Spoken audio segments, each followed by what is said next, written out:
un podcast de Cooperativa. Este es el podcast de Lo que queda del día, una presentación de cooperativapodcast.cl, otra forma de escuchar. Hola, muy contento de estar contigo nuevamente cada día, escuchando lo mejor de nuestro programa, Lo que queda del día. Otra manera de escucharnos, de encontrarnos aquí en cooperativapodcast.cl, en Spotify o en la plataforma que desees escucharnos. Hoy te quiero hacer una invitación. Estuvo en nuestro estudio la ministra vocera Camila Vallejo. Quedan ya 5 días para que termine el gobierno del presidente Gabriel Boric. ¿Qué tendrá conforme? ¿Qué se habrá logrado al gobierno? ¿Qué le habrá dejado un sabor con gusto a poco? ¿Qué estiman que está pendiente para otra gestión? Parte de lo que conversamos con la secretaria de Estado y que te quiero invitar a que escuches con nosotros. Estás escuchando el podcast de Lo que queda del día, una presentación de cooperativapodcast.cl. Nos acompaña la ministra vocera de Gobierno, Camila Vallejo, acá en el estudio de Lo que queda del día en Cooperativa. ¿Cómo está, ministra? Bienvenida. Bien, ¿y tú, Rafael? Muchas gracias por la invitación y saludo a todos los auditores y auditoras de la Radio Cooperativa. Acá nosotros bien interesados, por supuesto, en hablar de ya la cercanía, ¿cierto?, del 11 de marzo, menos de una semana. No sabemos, en una de esas podríamos volver a conversar, pero capaz que sea la última vez y por ende es bueno también hablar de todo lo que ha pasado. La última vez en un buen tiempo al menos. Claro, es bueno hablar después del 11 descansar un poco, ¿no? Claro, de todo lo que ha pasado, ¿cierto? Más allá de lo que está pasando, que igual hay que verlo. Primero, ¿qué sensaciones tiene usted instaladas respecto a una mirada hacia atrás de cómo llegaron, de cómo se van a ir, en líneas generales? ¿Qué mirada tiene de cómo quedará el país después de estos 4 años? Gran pregunta, ¿no? Para poder tener una respuesta bastante larga, pero yo diría que cuando asumimos el gobierno, el país estaba viviendo procesos de alta conmoción por los efectos, en primer lugar, de la pandemia, ¿no? El mundo se vio golpeado con la pandemia y empezamos a sufrir como la resaca de ese golpe, ¿no? En materia económica, en nuestro sistema de salud, en el sistema educacional. Teníamos además un país que estaba enfrentando al alza los homicidios, se había instalado el crimen organizado y además teníamos toda la tensión social que derivó del proceso del estallido social, ¿no? Y que derivó en un proceso constituyente que en el primer año de gobierno tuvo un rechazo de su primera propuesta y luego, tiempo después, el rechazo de su segunda propuesta. Entonces nos tocó asumir una tarea de gobierno que implicó, en primer lugar, hacer ajustes a la agenda de gobierno para reforzar el enfrentar urgencias ciudadanas como la economía familiar, como la de seguridad, ¿no? O sea, tanto la agenda de seguridad pública como la agenda de seguridad económica se tuvieron que reforzar fuertemente para atender estas situaciones críticas y con eso estabilizar de alguna manera la situación país y al mismo tiempo seguir empujando la agenda de transformaciones, ¿no? Por eso hemos dicho que nos tocó estabilizar y transformar al mismo tiempo para avanzar en materias que mejoran la calidad de vida de las personas. Entonces, fue una agenda muy desafiante, con muchos procesos electorales en paralelo al curso de la tarea de gobierno. Así, todos los años tuvimos procesos electorales y como bien sabe la gente, cuando vivimos, atravesamos clima electoral, hay mucha polarización, se tensiona también el debate público y a pesar de eso yo creo que el saldo ha sido muy positivo. Logramos aprobar la reforma de pensiones, que parecía imposible, y ya está teniendo efectos concretos en la gente. O sea, estamos viviendo como jubilados y jubiladas están recibiendo incluso más de 100.000 pesos de pensión adicional gracias al Seguro Social. Las 40 horas están implementándose, el salario mínimo pasó de 350.000 pesos a 540, casi 550.000 pesos. Logramos la creación de más de 700.000 empleos, la inflación bajó, está bajo el 3%. Sí, tenemos récord en exportaciones, en ingreso de capitales extranjeros, estamos implementando la Estrategia Nacional del Litio, el royalty minero está redistribuyendo la riqueza desde la minería hacia todas las regiones del país. Aprobamos la ley Papito Corazón, que también ha hecho justicia con los niños y niñas. Creamos el Ministerio de Seguridad Pública, tenemos un tercer año consecutivo bajando la tasa de homicidio. En fin, o sea, creo que hay varios datos que dan cuenta que no solamente abordamos las tareas de estabilización económica y social, sino que también al mismo tiempo logramos transformar para mejor la vida de miles de compatriotas. ¿Hoy en día usted cree que la percepción es distinta o en alguna parte de la población la percepción es distinta a esta realidad? ¿Cómo asume usted esa mirada que hay de pronto cuando se conversa con las personas y hay una valoración de algunas cosas, pero también de otras que consideran que no está cumplido o que fue negativo? Creo que una cosa son los datos concretos y otra cosa son las percepciones. Las percepciones se cruzan muchos elementos subjetivos, ¿no? Que tiene que ver con lo que tú vas escuchando de la situación país, de cómo percibes el clima de conversación, de cómo además percibes lo rápido, ¿no?, que pueden estar llegando los beneficios o cambios a ti como familia, como persona. En fin, se construye de distintas variables. Yo creo que ahí es la gente la que finalmente puede ir contando cómo va percibiendo el proceso de cambio o la situación país, ¿no? Pero lo que yo puedo sí señalar, y respetando las diversas percepciones que puedan haber en Chile, es que antes no teníamos reforma de pensiones y hoy día sí las pensiones están aumentando. Y van a aumentar para 3 millones de jubilados y jubiladas. Que antes la jornada laboral era de 45 horas, ya tenemos una de 44 y este 2026 va a disminuir a 42 horas semanales.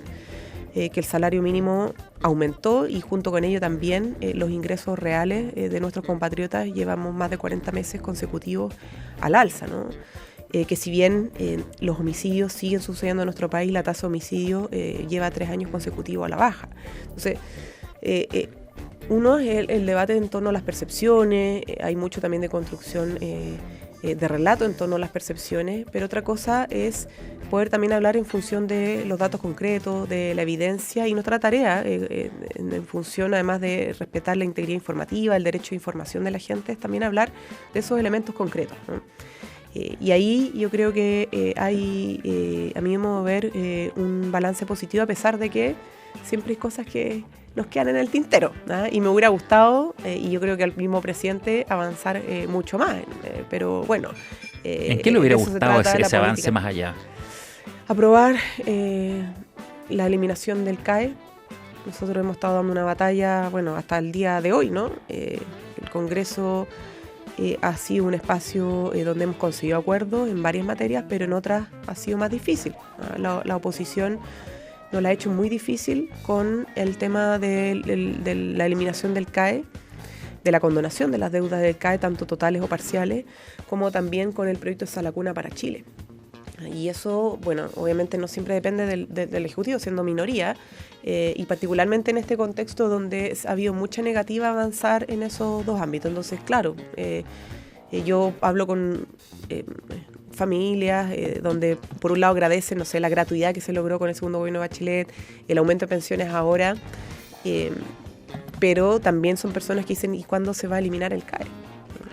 O cuándo me van a garantizar a mí como mujer tener el derecho a Sala Cuna para poder ir con seguridad a buscar trabajo o para estar más tranquila en el día a día con la logística de criar, maternar y trabajar al mismo tiempo en un espacio laboral formal, ¿no? Y estos proyectos que van a quedar cerca o no tan cerca, pero más allá de eso, ¿usted cree que en el nuevo Parlamento se van a diluir más bien? ¿O en la intención política que tenga la nueva moneda?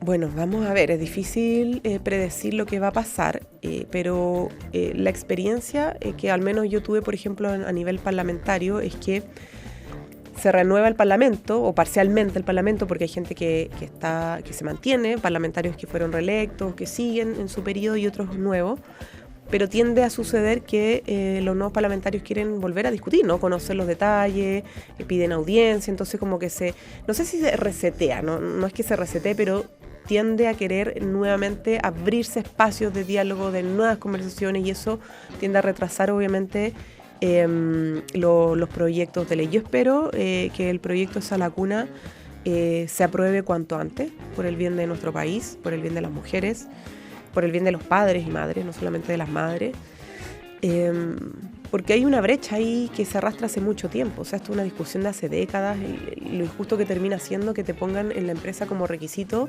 tener 20 trabajadoras para poder recién activar el derecho a Sala Cuna, ¿no? O sea, si hay 2 trabajadoras que requieren Sala Cuna, no. Sí, era complejo antes y pareciera que hoy aún más, digamos, con la nueva manera de trabajar o de estar contratado. Sí, O sea, análogamente era más difícil y ahora pareciera imposible, digamos. O sea, mira, todos han dicho que es un desafío aumentar la tasa de natalidad en nuestro país. O sea, tenemos una tasa de natalidad baja. Y para poder enfrentar eso se requieren varios cambios estructurales. Y uno de ellos, por cierto, es que garanticemos el derecho a la cuna para padres y madres. Que el maternar no sea una discriminación laboral, que el paternar no sea una discriminación laboral, que exista ese derecho consagrado y con resguardo también al cuidado y los procesos de aprendizaje de los menores. Esto no se trata solamente de garantizar guarderías, sino que salas cuna. Y eso implica estándares. Entonces, bueno, yo creo que ahí hay unos temas que son obviamente para nosotros urgentes y que no he visto mucho espacio por parte de la oposición de querer aprobarlo. Ya estamos en la recta final, ¿no? Sin embargo, sí le hemos visto mucha urgencia el proyecto de conmutación de penas a criminales de lesa humanidad, a homicidas, parricidas. Yo eso tampoco me lo explico. ¿Cómo es posible que los parlamentarios de derecha no quieran avanzar en el trámite del proyecto de sala cuna, sin embargo le pongan el pie en el acelerador a este proyecto de cumplimiento de pena alternativa para personas que están condenadas en las cárceles y que podría dejar libre a alrededor de 12.000 personas privadas de libertad, incluyendo más de 300 criminales, homicidas, femicidas y más de 300 también criminales de lesa humanidad. Entonces, ahí me preocupa, obviamente, dónde están las prioridades de los parlamentarios de oposición estas últimas semanas del periodo legislativo. Ya que tocó el tema, ¿cierto?, de esta especie de arresto domiciliario humanitario, como lo han presentado, ¿cierto? Ministra, allí, por ejemplo, va a haber una mayoría que podría esto resolverlo con los enunciados que hay hoy, con bastante simpleza, en el Parlamento. ¿Qué acción, de qué manera se podría articular la nueva oposición frente a proyectos como este, si se dan aprobados, si efectivamente empieza a salir a libertad personas que hayan cometido crímenes de lesa humanidad y otros delitos también de alta connotación, ¿cierto?, que podrían quedar incluidos al tener la edad? Bueno, yo quiero reiterar en primer lugar que este proyecto es un proyecto muy dañino y muy peligroso. Venimos advirtiendo hace meses que algunos parlamentarios estaban empujando esta iniciativa. Una iniciativa que, insisto, busca finalmente abrir las puertas de las cárceles a criminales peligrosos. Hablo de líderes del crimen organizado, el psicópata de alto hospicio podría eventualmente acceder a este beneficio, ¿no? Esta posibilidad de ser liberado para irse a su casa. No solamente a los criminales de lesa humanidad como Miguel Krasnov. Entonces, es un proyecto que no puede ser aprobado. O sea, esto no es simplemente que se pueda modificar, no, o sea, no, por ningún punto de vista Chile necesita que se avance en tal nivel de impunidad y de riesgo para la seguridad de las personas. ¿Qué le podemos decir nosotros a las víctimas, familiares de una víctima de femicidio, por ejemplo, o a una víctima de abuso sexual, que hoy día está viendo cómo el debate del Estado de Chile en el Congreso Nacional pone en riesgo su seguridad porque puede liberar a su victimario? Esto es de suma gravedad y por eso yo creo que la oposición futura o el progresismo tiene obviamente una tarea muy importante de mantenerse articulada, coordinada, unida para evitar que proyectos como este avancen, pero también la ciudadanía. También la ciudadanía creo que no puede depositar solo su acción política en una votación, en una urna cada 4 años. Tiene que estar atenta de cómo trabajan sus parlamentarios, qué iniciativas aprueban, qué iniciativas promueven. Y por eso yo creo que hay que transmitirle que nosotros nos vamos el 11 de marzo. Nuestro gobierno, el gobierno del presidente Boric, termina en la mañana del 11 de marzo. Pero esta legislación puede seguir avanzando. Y por eso la ciudadanía tiene que estar vigilante, las agrupaciones, las asociaciones, las agrupaciones de víctimas de delitos, que tanto, por ejemplo, abogaron para que tuviéramos una defensoría de las víctimas, que logramos aprobar, estamos implementando, y que con eso han buscado que el Estado las proteja.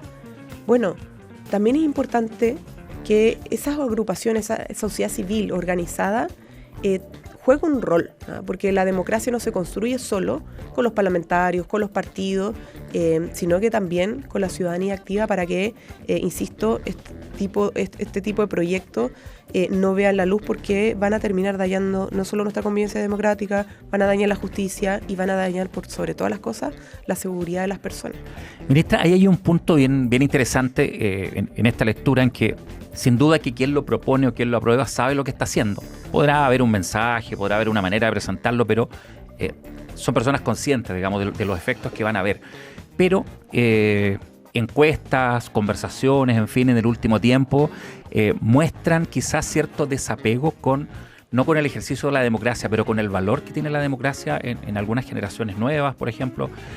Puede haber allí también una lectura de que no podría ser tan caro aprobar este proyecto si la ciudadanía no se ve tan activa o no le da el mismo valor. Se ha visto encuestas, por ejemplo, en los últimos años, donde se ponen a veces otros temas, la seguridad, en fin, otros que pueden ser importantes, pero el valor de la democracia bajando en el nivel de relevancia que le puede dar la gente. Es que cuando no cuidamos la democracia pueden pasar cosas como estas, como que se terminen liberando de las cárceles a criminales peligrosos. Por eso la democracia no es algo abstracto, es algo que se construye y se defiende día a día. Y yo creo que por eso es tan importante. ¿Se ha olvidado que eso la política, en algunas partes? La política no la podemos reducir solo a la acción que realizamos quienes somos militantes o que tenemos algún cargo de representación. La política también se construye con la ciudadanía activa. Es decir, muchas veces se dice de los políticos que creen que la democracia se define en los momentos electorales, ¿no? Cada 4 años en una urna. Bueno, yo quiero decir, la ciudadanía que desde el otro lado, para fortalecer nuestra democracia no basta con que simplemente tú votes y luego digas, ustedes vean, ¿no? Hay que estar pendiente, hay que estar observando, hay que estar cuidando lo que hemos construido. Mira, llevamos décadas en un sentido de hacer justicia, ¿no?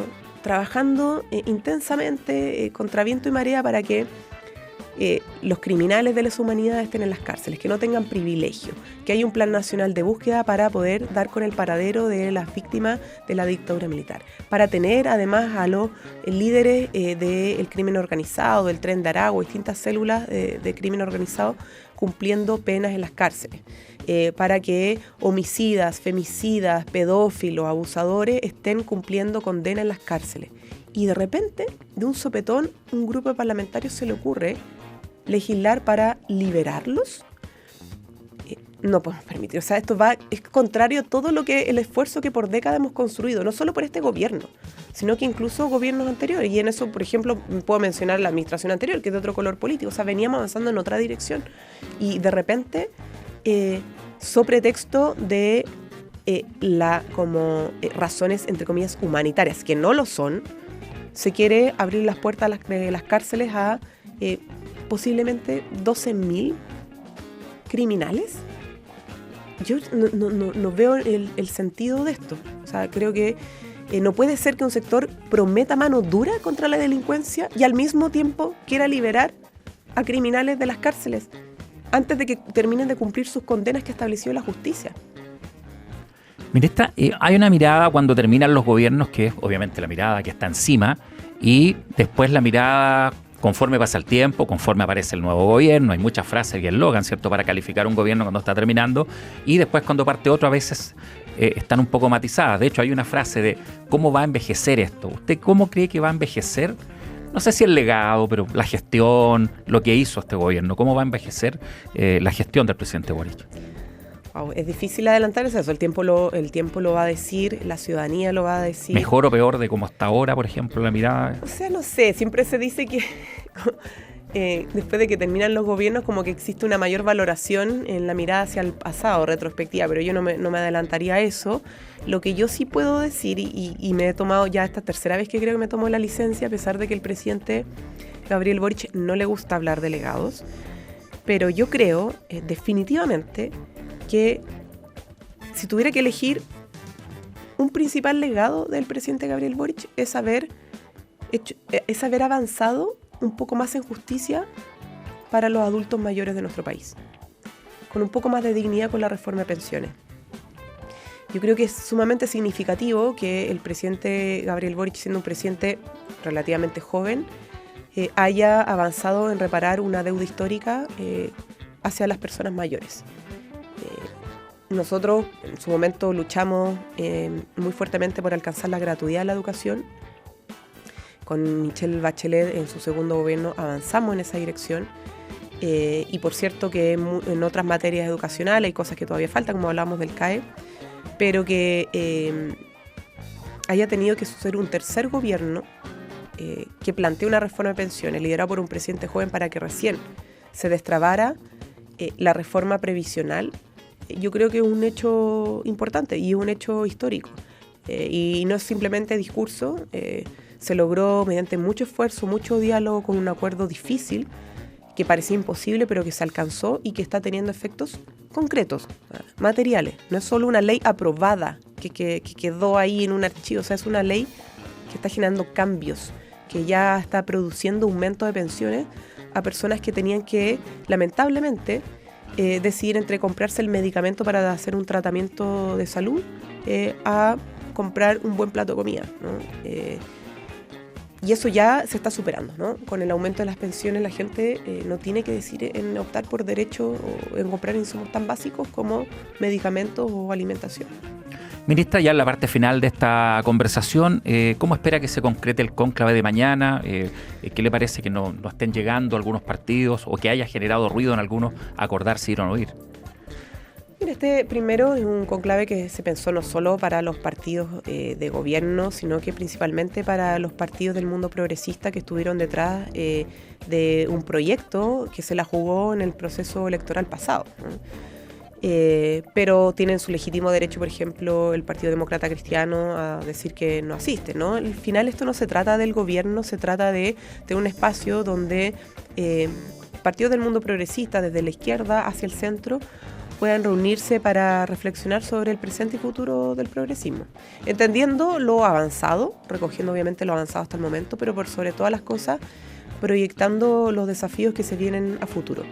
La participación central obviamente va a estar en las directivas de los partidos, pero también han sido invitados, por cierto, los parlamentarios, alcaldes, centros de estudio. Sabemos que los alcaldes están con una agenda complicada, sobre todo los de regiones, y porque además tienen un encuentro, entiendo que el sábado, y muchos parlamentarios también están en distintas conversaciones, por ejemplo los temas del acuerdo administrativo para las cámaras del Congreso, pero aún así creemos que es bueno darse un tiempo con los que puedan de poder hacer esta reflexión, y espero que además no sea la última. Nosotros vamos a terminar el mandato, pero el mundo progresista probablemente tendrá otra instancia de encuentros para seguir poniendo los desafíos que tienen por delante a través de, o sea, una conversación concreta que derive en acciones concretas, como coordinación al menos. ¿Y dónde va a estar usted ahí? En esa coordinación activa. Pasaron varias cosas en estos 4 años. Bueno, fue madre de nuevo, volvió a la moneda, en fin. Bueno, yo lo he dicho, yo espero después del 11 de marzo no solo poder dormir, descansar, estar en familia, pasar a una segunda línea. Esa era mi intención incluso antes de entrar al gobierno, después de que decidí no ir a la reelección, a la segunda reelección al Parlamento. Y espero poder por fin materializar eso, bajar un par de cambios, como se dice, sin alejarme totalmente de la política, porque para mí la política es importante para seguir abordando los grandes problemas del país y transformando la realidad de nuestra patria, pero con un nivel menos intenso, ¿no? Y luego se verá, ¿no? Yo quiero tener un tiempo de descanso, de aportar en la articulación del mundo progresista, y bueno, después obviamente, como cualquier ciudadano, buscar trabajo como corresponde. Va a estar ahí en esa búsqueda entonces, ya después del descanso, son unos días. Pero un descanso, no, yo diría un par de meses al menos, porque desde el 2011 creo que ha sido muy, muy intenso para mí y para obviamente lo personal, familiar. La ministra vocera de Gobierno, Camila Vallejo, de visita esta tarde acá en el estudio de Lo que queda del día en Cooperativa. Muchas gracias, ministra. La esperamos más adelante. Rafael, y que tengan buena tarde. Como ciudadana, como se dice, la esperamos. O en otro cargo, digamos. Que esté muy bien. Cargo, dudo. Pero como ciudadana quizás vamos a ver. Gracias. Gracias a ti. El progreso acarrea también a veces responsabilidades con el medio ambiente. Es lo que está ocurriendo en la región de los lagos, donde organizaciones advierten los posibles riesgos para la fauna si es que no se concreta de buena manera la parte final del proyecto de nueva carretera en Chiloé. El pasado 13 de febrero fue publicado en el Diario Oficial el decreto supremo que adjudicaba el proyecto concesión Ruta 5 tramo Chacao-Chonchi en el archipiélago de Chile al grupo Costanera SPA. La iniciativa contempla una inversión de $594 millones. Es la primera concesión de infraestructura vial de gran envergadura en la Isla Grande. Una obra de 126 kilómetros que promete modernizar la conectividad, pero que se encuentra bajo la mirada de la comunidad científica y civil por sus posibles implicancias ambientales. El proyecto, cuya construcción está proyectada para el año 2028 y su operación plena para 2033, contempla hitos de ingeniería como un nuevo puente sobre el río Pudeto y el bypass Castro. Sin embargo, el punto que ha generado mayor atención y debate es la implementación de 7 atraviesos de fauna silvestre, también conocidos como corredores ecológicos, diseñados para mitigar el impacto del tráfico sobre especies nativas en peligro. La preocupación radica en la efectividad real de estos pasos.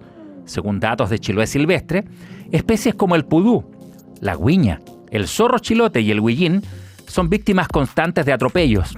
Nos llegan al día 2 o 3 denuncias de atropellos. Muchos de los sectores proyectados por estas medidas no coinciden necesariamente con los puntos críticos donde ocurre la mayor mortalidad, advierte la encargada de educación del Centro de Conservación de la Biodiversidad Chiloé Silvestre, Darlin Fuentealba Larí, consultada por cooperativaciencia.cl.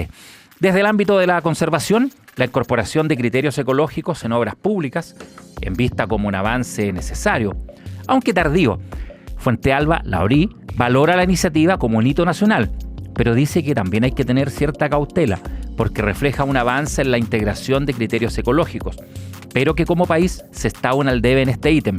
En países desarrollados, asegura, esto es un estándar básico, no una innovación. Para la agrupación, la construcción de los pasos de fauna es solo el primer paso. Destacan que se requiere de una estrategia integral que incluya señalización láser, reductores de velocidad y fundamentalmente un monitoreo post-construcción. Sin datos científicos que aún avalen si los animales efectivamente utilizan estas estructuras, el riesgo de fragmentación del hábitat que separa a las poblaciones y debilita su diversidad genética va a persistir. Para las organizaciones locales, los problemas incluyen también dimensiones ecosistémicas y sociales. Carla Soto, integrante del movimiento Tarahuillín, cuestiona la naturaleza del proyecto, sugiriendo que la carretera responde más a fines extractivistas que a las necesidades de la población local. Creemos que esta carretera viene más para los proyectos megaenergéticos y la extracción, denuncia. Además, será construida con extracciones de áridos que afectará a los mismos ríos en un contexto donde Chiloé ya se encuentra en crisis hídrica. Un amplio debate que también tiene respuesta institucional por parte del MOP, que detalla los pasos técnicos y legales que seguirá este proyecto respecto al impacto en los recursos naturales. ¿Qué dice el MOP? De acuerdo con lo indicado en las bases de licitación, los proyectos de ingeniería de detalle determinarán el diseño definitivo del proyecto. En ese contexto también se definirán los métodos constructivos apropiados para el debido resguardo de los cursos de agua. Además, agregaron desde Concesiones del MOP que la empresa deberá implementar medidas de protección y control de pozos de agua durante la fase de construcción y realizar una línea base de recursos hídricos en el marco del estudio de impacto ambiental. Debate en torno a los posibles riesgos, especialmente para la fauna, con los proyectos de nuevas carreteras dentro de la Isla Grande de Chiloé. Aquí termina el podcast de Lo que queda del día. Lo escuchas en vivo de lunes a viernes desde las 4 de la tarde en Radio Cooperativa y todos los días en cooperativapodcast.cl.